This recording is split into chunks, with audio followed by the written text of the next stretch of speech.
उत्तराखंड में ऐसा लग रहा है कि कांग्रेस सरकार बना सकती है, पंजाब की अगर बात करें तो आम आदमी पार्टी सरकार बना सकती है, यानी बीजेपी की जो स्थिति है वो थोड़ी सी गड़बड़ा रही है अगर हम 5 राज्यों की बात करें। अभी हालांकि उत्तर प्रदेश का आंकड़ा नहीं आया है। मैं रुक करूंगी रोमाना का, फटाफट गोवा का आंकड़ा जान लेते हैं। रोमाना, वोट परसेंटेज और सीटों की संख्या फटाफट बता दीजिए हमारे दर्शकों को।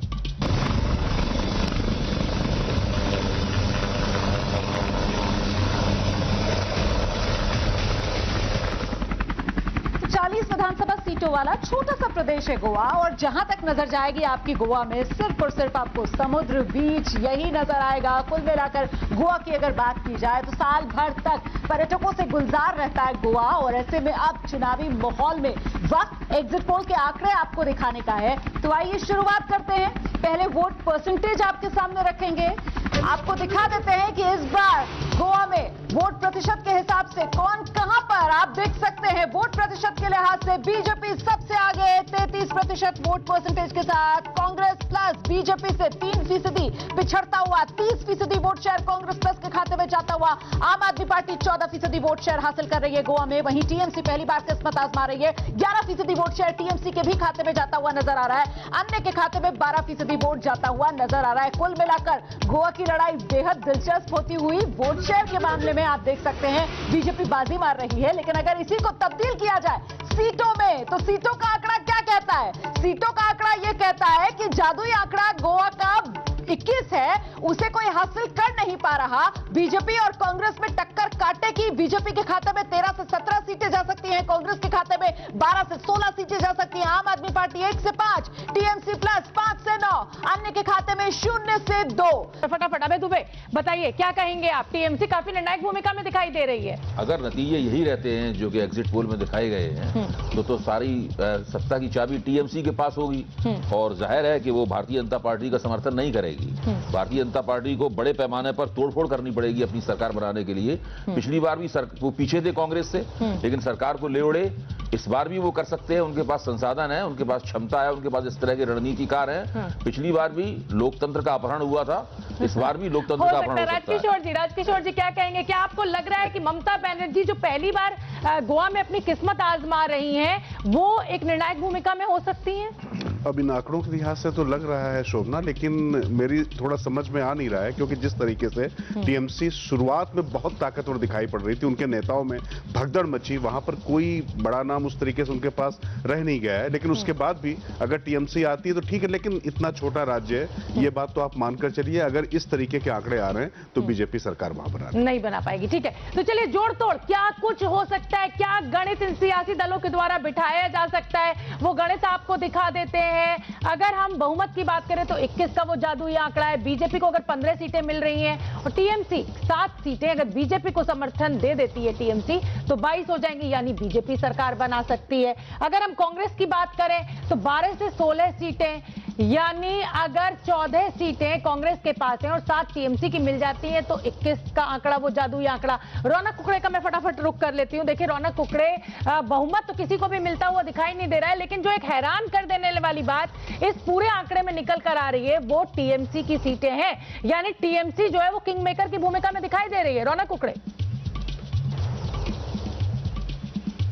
आज निश्चित तौर पर जो एग्जिट पोल के आंकड़े हम दर्शकों को दिखा रहे हैं उससे यही स्थिति देखने को मिल रही है। और हमारे साथ बात करने के लिए गोवा के मुख्यमंत्री प्रमोद सावंत साहब है। प्रमोद सर, जो आंकड़े अभी हम दिखा रहे हैं, किसी को भी पूर्ण बहुमत जो है वो मिलता हुआ नहीं दिख रहा है, जबकि बीजेपी का यह दावा था कि बीजेपी अपने दम पर सरकार बनाती हुई दिख रही है। इन आंकड़ों के बाद आप क्या कहेंगे?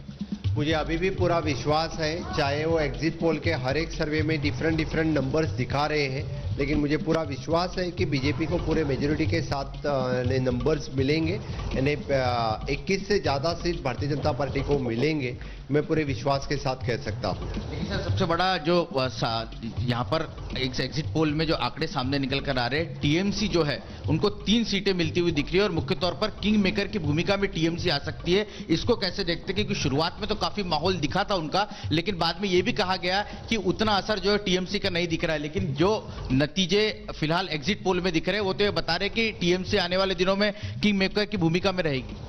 मैक्सिमम टू मैक्सिमम टीएमसी को एक आधा दूसरा सीट मिल सकता है, इसलिए मुझे नहीं लगता है कि टीएमसी कोई मैंने किंग मेकर के भूमिका में रहेंगी ऐसे, क्योंकि बीजेपी को 20 से ज़्यादा सीट मिलेंगे और समझो वैसे लगा भी तो 2-3 सीट जो इंडिपेंडेंट चुन के आ रहे हैं उनको लेके हम सरकार कर सकते हैं। लेकिन मेरा सर सवाल ये है कि कांग्रेस जो चुनाव के पहले पूरी तरीके से ऐसा लग रहा था कि पार्टी खत्म हो चुकी है, लेकिन चुनाव के कुछ दिनों पहले से रिवाइव हुई और आज ये स्थिति में है कि बीजेपी को टक्कर दे रही है।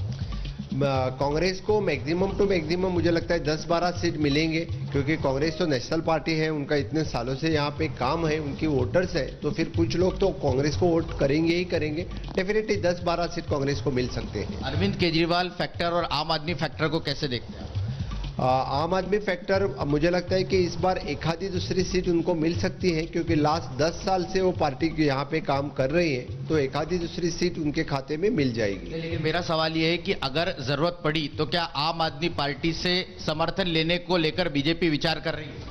हमें आम आदमी पार्टी का समर्थन लेने की जरूरत नहीं पड़ेगी, क्योंकि भारतीय जनता पार्टी को 20 से ज़्यादा सीट मिल रहे हैं और पड़ी भी तो हमारे इंडिपेंडेंट के साथ मिलके हम सरकार बना रहे हैं। लेकिन कांग्रेस के प्रभारी जो है पी चिदम्बरम वो आज ही गोवा आ चुके हैं और सभी विधायकों को एक साथ रखा जा रहा है। क्या आप ये विश्वास व्यक्त कर सकते हैं कि कांग्रेस के किसी विधायक को बीजेपी में आने की जरूरत नहीं पड़ेगी?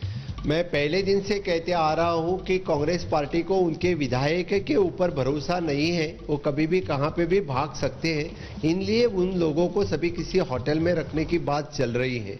लेकिन भारतीय जनता पार्टी को उनके किसी विधायक की जरूरत नहीं पड़ेगी। भारतीय जनता पार्टी खुद के मौजूदे पे सरकार कर रही है। वैसे भी एक आधा दूसरा लगा तो मैं प्रमोद सावंत जी से पूछिए कि पिछली बार 13 सीटें आई थी, पिछली बार 13 सीटें आई थी, फिर भी जोड़ तोड़ कर सरकार बना ही ली, तो क्या यही मजबूत दावा जो पेश कर रहे हैं इस समय कि सरकार बीजेपी बनाएगी, कुछ इसी तरीके का गणित बैठा रहे हैं क्या प्रमोद सावंत जी? स्टूडियो से सवाल ये है कि पिछले बार भी आप दूसरे नंबर पर थे, 13 सीटें आई थी और जोड़ तोड़ कर आपने सरकार बना ली, क्या इस बार भी वही गणित आप फिक्स कर रहे हैं? दूसरी बात, लास्ट ईयर यानी 2017 की बात अलग है। इस बार हमारे सरकार का परफॉर्मेंस अच्छा रहा है। इस बार की हमारी कैंपेन सिस्टमेटिक वे से रही है और केंद्रीय नेतृत्व के मदद से माननीय मोदी जी, अमित शाह, हमारे पूरे सेंट्रल लीडर्स यहाँ पे आके जो कैंपेन की है और डबल इंजन सरकार ने जो इस तरह की इंफ्रास्ट्रक्चर डेवलपमेंट यहाँ पे की है, उसका फायदा हमें डेफिनेटली मिलेगा और फिर से एक बार भारतीय जनता पार्टी चुन के आएगी। मेरा आपसे आखिरी सवाल ये है कि क्या मुख्यमंत्री फिर एक बार प्रमोद सावंत बनने जा रहे हैं? डेफिनेटली, क्योंकि इलेक्शन मेरे लीडरशिप के अंडर हो गया है, तो डेफिनेटली, और सेंट्रल लीडरशिप ने हर बार यहाँ पे क्लियर किया है कि नेक्स्ट यानी इस बार के इलेक्शन में हम मेरे लीडरशिप के इसमें जा रहे हैं और हमारे स्टेट अध्यक्ष ने भी कहा है कि next CM will be the doctor Pramod Sawant. एक जो सबसे ज्यादा चर्चित विषय रहा वो था उत्पल पर्रिकर का पंजिम सीट से निर्दलीय लड़ना, क्या ये सीट बीजेपी जीत रही है? 100% पंजिम सीट जो कैपिटल ऑफ गोवा है वो भारतीय जनता पार्टी अच्छी मेजोरिटी के साथ जीत रही है।